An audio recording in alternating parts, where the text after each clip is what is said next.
All right, now, want to do some drawing and making things? Go on and get on with it. Only kidding.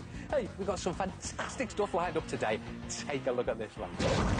I'll show you how to get excellent effects by literally blobbing your paint. And see if you can guess where I'm going on holiday with this big art attack. And you'll never believe it, but I'll show you how to draw sounds. Do you ever dream about the good life? You know, the country life.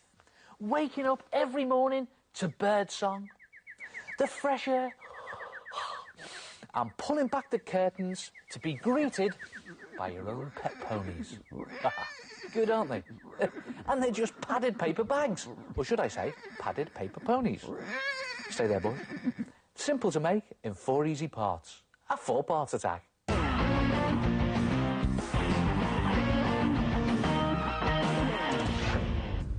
First, lay down 4 big sheets of broadsheet newspaper.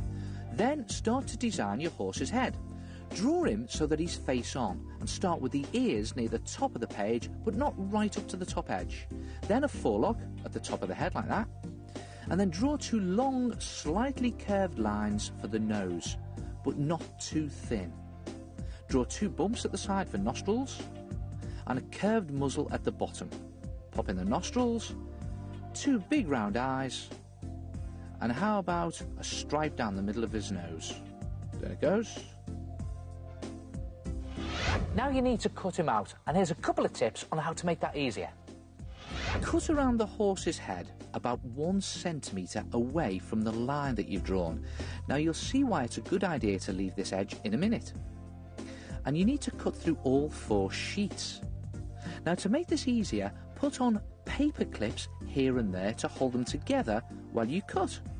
So put one on there, then continue cutting.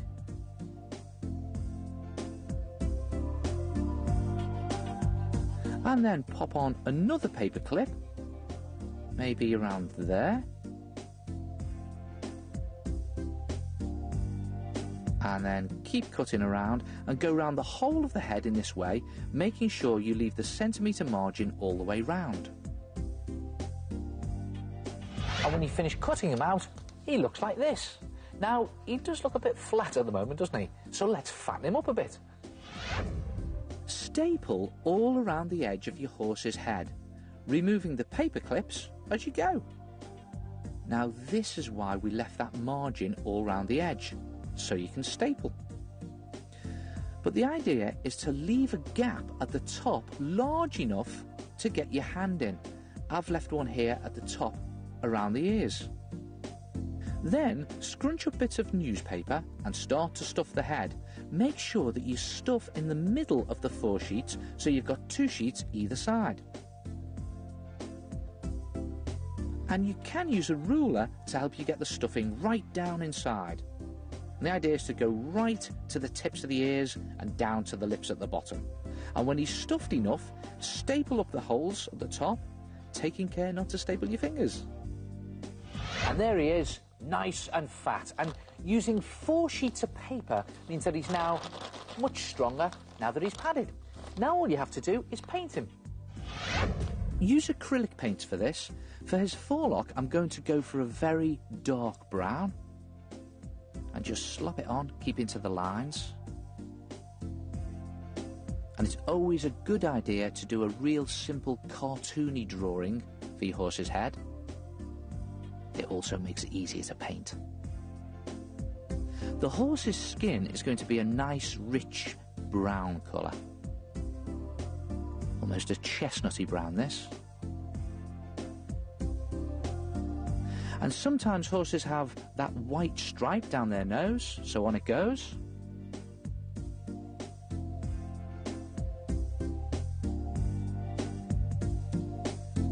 And you could add some white eyes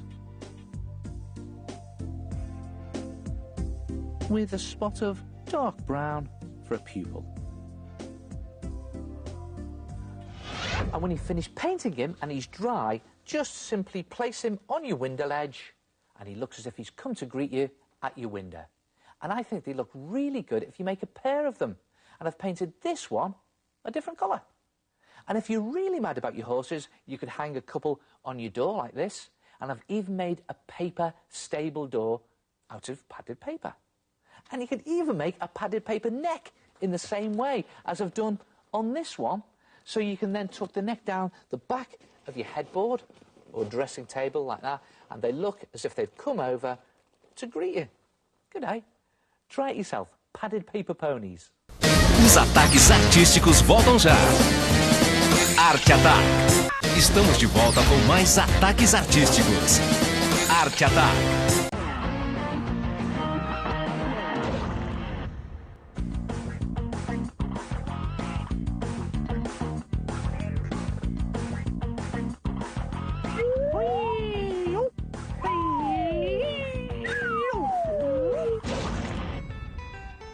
Well, that's it. I've booked my holidays for next summer.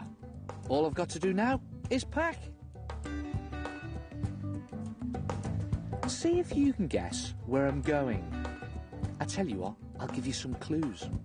Better than that, I'll show you where I'm going with a big heart attack.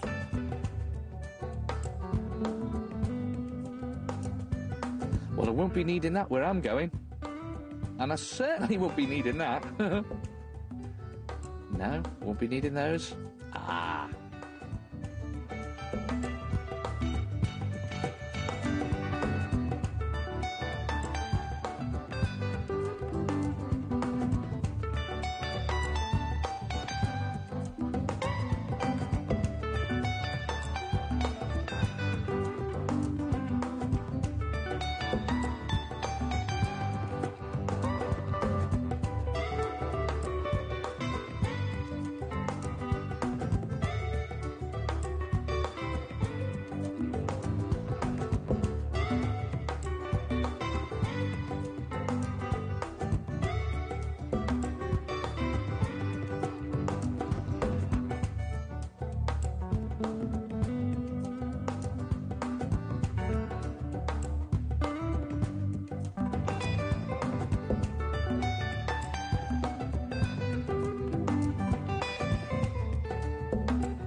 Here's a challenge for you. Is it possible to draw sounds? For example, what does this sound look like? Well, that's easy. It's a cartoon sound effect, isn't it? Now, if you draw in someone screaming like that, just spell it out coming from his mouth. So it's AG. That's ah, ah, ah, ah, g, huh. And the longer the scream is, the longer you make the cartoon sound effect. But it really comes to life if you add a jagged box around the scream like that.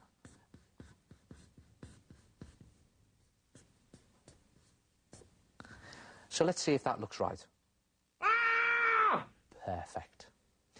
And drawing sound effects really adds humour and fun into your cartoons. So, OK, let's see if we can draw some sounds. So how about this one?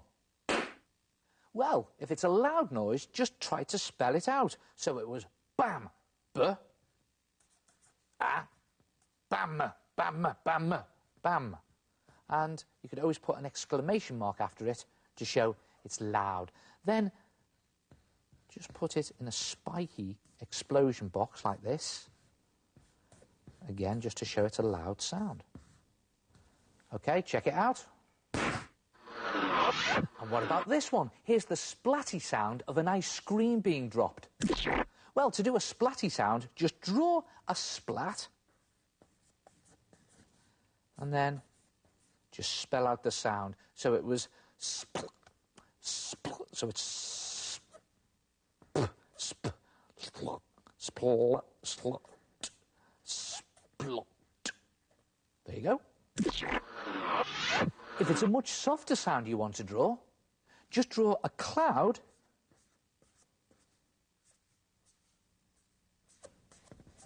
and then spell it out again. It's poof. And this time I'm going to do fat, fluffy letters. Poof.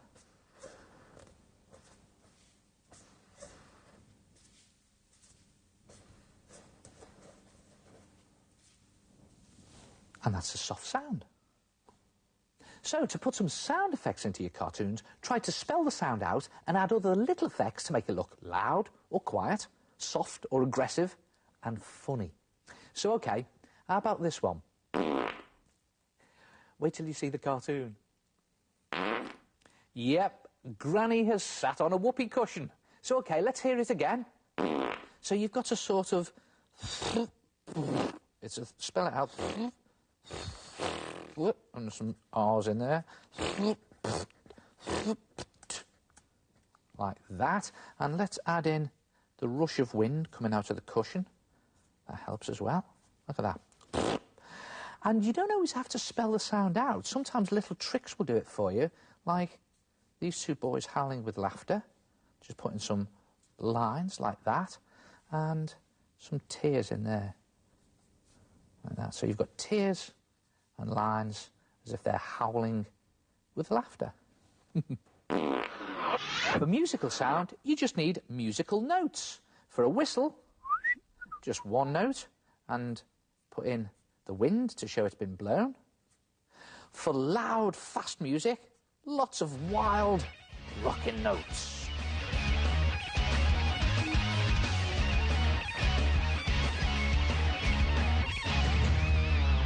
For quiet, soft music, just one single note should do it.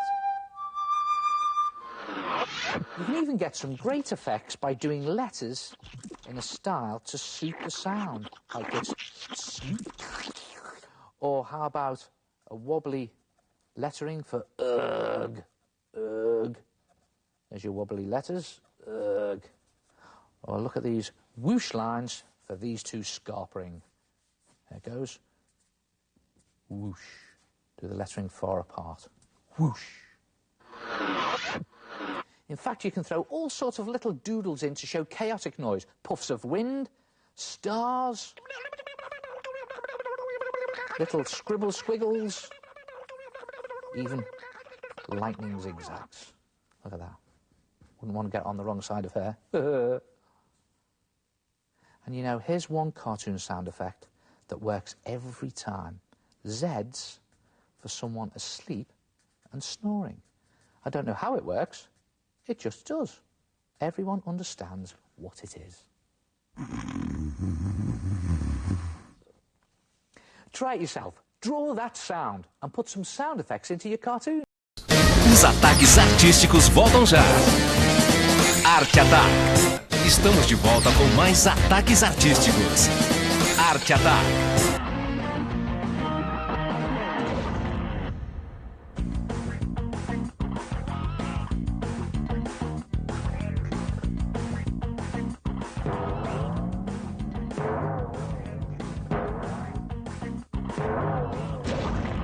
A lot of people say to me, hey Neil, all the ideas in your Art Attack gallery, where do they come from? Well, I'll let you into a secret. The postman. No, he's not a good artist. He brings them in from you, and I put them in my Art Attack gallery. Take a look at this lot.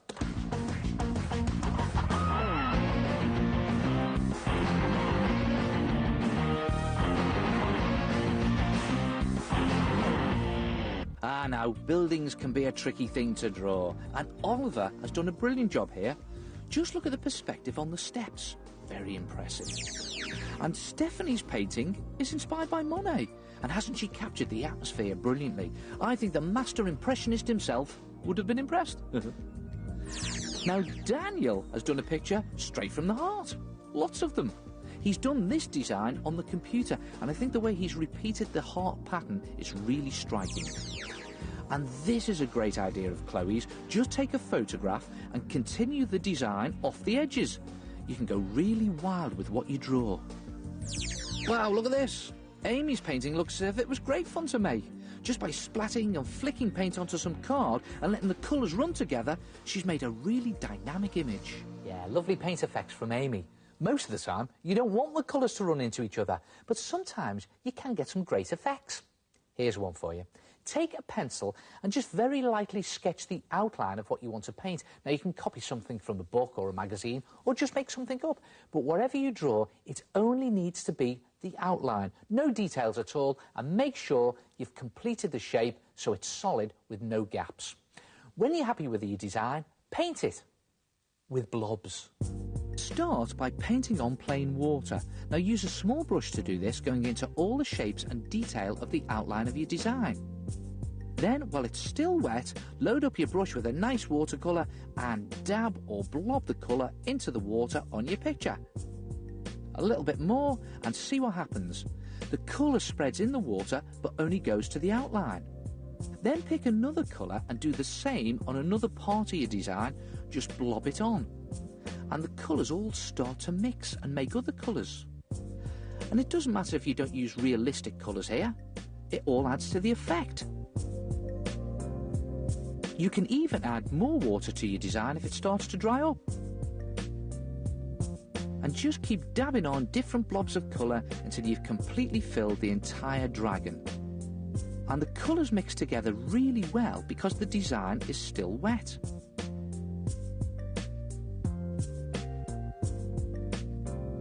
See that? They're all merging together, just up to the lines.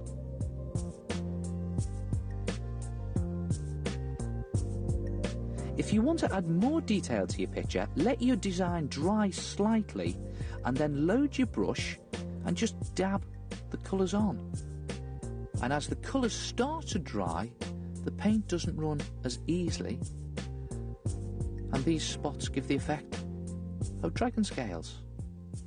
And when you've covered the whole of your picture in this way and it's dry, you'll have something that looks like this. And you can see I've rubbed out all the pencil guidelines, and I think that looks brilliant. Good effect, eh?